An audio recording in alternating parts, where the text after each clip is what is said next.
product watte mayamna famba sisina akoigi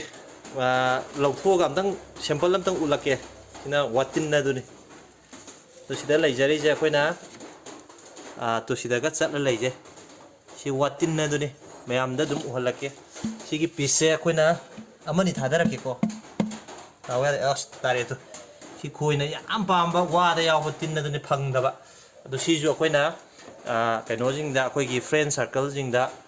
mayam na demand yam lakwadagi thamjabani si ju dum mayam available oigani si yam kuin thamya si wa jida ha khraga madi